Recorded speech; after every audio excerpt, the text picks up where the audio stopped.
अस्सलाम वालेकुम students, welcome to our channel math kitchen recipes.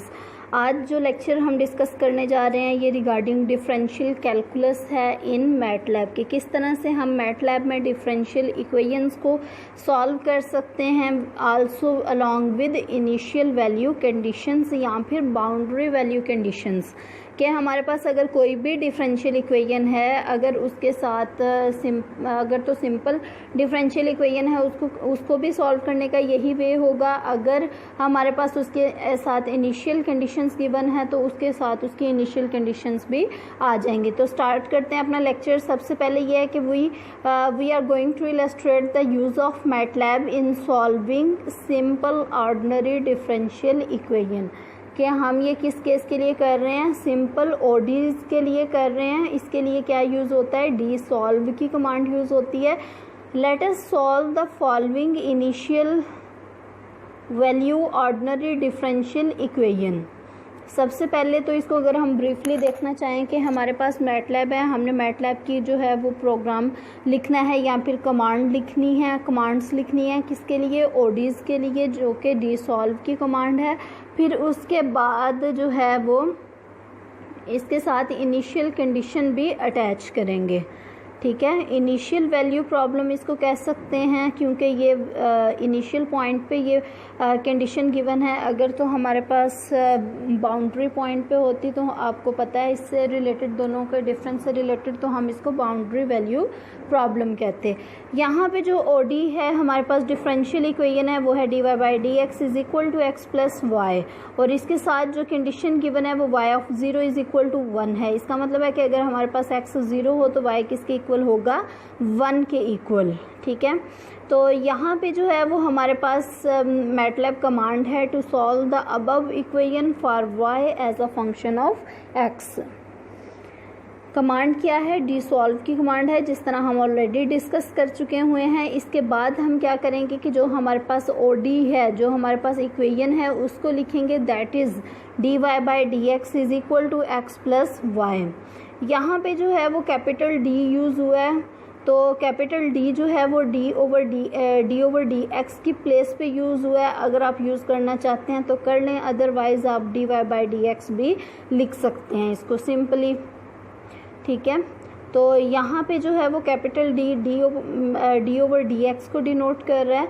और इसके अलावा हम इस पूरी इक्वेशन को लिखेंगे। यहाँ पे एक और पॉइंट जो है वो नोट करने वाला है कि ये वाली जो इक्वेशन है ये सिंगल कोटेशन मार्क्स में लिखी गई है, सिंगल कोटेशन मार्क्स में लिखी गई है। आपने भी इसको सिंगल कोटेशन मार्क्स में ही लिखना है। ये डैशेस को आपने डेरिवेटिव कंसिडर नहीं करना, क्योंकि अक्सर हम डेरिवेटिव के लिए डैश यूज़ कर रहे होते हैं। जैसे ही आपने ये वाली इक्वेशन लिखी उसके बाद कॉमा अप्लाई होगा, और इसकी जो कंडीशन है, इनिशियल वैल्यू प्रॉब्लम है ये, तो उसकी जो इनिशियल वैल्यू कंडीशन है वो है हमारे पास y of zero is equal to one. ये हमारे पास ये इनिशियल वैल्यू कंडीशन है और ये भी सिंगल कोटेशन मार्क्स में आएगी। जैसे ही आप इसको एंटर करेंगे आपका required answer that is minus X plus exponential function आ जाता है, और बाकी भी ये इसका जो रिक्वायर्ड आंसर है वो हमारे पास आ जाएगा। ठीक है, तो इस तरह से हमारे पास डिफरेंशियल इक्वेशन गिवन थी, उसको हमने मैटलैब के थ्रू सॉल्व किया और सिंपल हमारे पास जो फंक्शन था वो आ जाता है। यहाँ पे आपका क्वेश्चन है कि इस फंक्शन को जो है, जो कि हमारे पास है d y is equal to x plus y, यहाँ पे जो डी है वो डी बाई डी एक्स को डिनोट कर रहा है। तो ये जो फंक्शन है इसको हम वेरिएबल सेपरेशन फॉर्म में क्यों नहीं हम लिख सकते, या फिर हम इसको वैसे लिख के फिर इसको सॉल्व करें। तो देखें हमें इसका क्या एडवांटेज है, नो डाउट हम लिख सकते हैं, लेकिन यहाँ पे आपने इस बात का ख्याल रखना है कि आप मैनुअली नहीं कर रहे, आपने इसको थ्रू मैटलैब प्रोग्रामिंग करना है। ठीक है, तो इस बात का आपने ख्याल रखना है कि देखें अगर हम इसको लिख भी लेते हैं, फॉर सपोज आपने कहा कि d y is equal to x plus y, जो ओवर वाला डी एक्स था वो राइट साइड पे जाके मल्टीप्लाई हो जाएगा, इस तरह से आ जाएगा। फिर हम एक्स के साथ डी एक्स को सेपरेटली अप्लाई करेंगे, वाई के साथ डी एक्स को सेपरेटली अप्लाई करेंगे, फिर हम उसकी क्या कर लेंगे, इंटीग्रेशन कर लेंगे।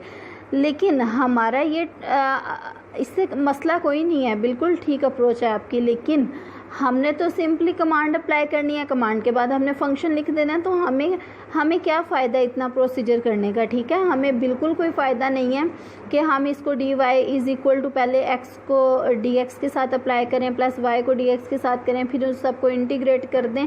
नो डाउट आंसर आ जाएगा इससे भी, लेकिन हमारा ये देखिए ये कॉम्प्लिकेशन में हम चले गए हैं।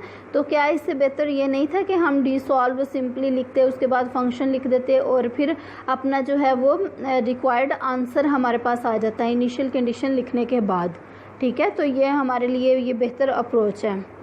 तो आपने आसानी, जिस चीज़ में आसानी हो और करेक्शन हो आपने वही अप्लाई करनी है। और सेकेंडली अगर आपको पेपर में आ जाता है तो आपने मैनुअली इसको बिल्कुल सॉल्व नहीं करना। अगर आपको पेपर में लिखा हुआ आ जाता है कि आपने इसकी कमांड लिखनी है तो सिंपली उसकी कमांड लिख के छोड़ देनी है। फॉर सपोज अगर आपको डबल इंटेग्रल आ जाता है और उसके साथ कोई भी कॉम्प्लिकेटेड फंक्शन आ जाता है, x cube sine x d x d y, इस तरह से कुछ भी फंक्शन आ जाता है, एक्स क्यूब, इसमें कोई वाई की भी टर्म अगर हम इन्वॉल्व कर लेंगे, ना भी करें तो भी ठीक है, तो आपने इसका मैनुअली सॉल्यूशन कैलकुलेट बिल्कुल नहीं करना, ठीक है। मैनुअली आपने इसको सॉल्व नहीं करना। सिंपली जो भी कमांड्स हैं मैटलैब में है तो मैटलैब की, मैथमेटिका में है तो मैथमेटिका की, वो लिख के उसको छोड़ देना है बस, ठीक है। होप सो आपको समझ आ गई होगी। अल्लाह हाफिज़।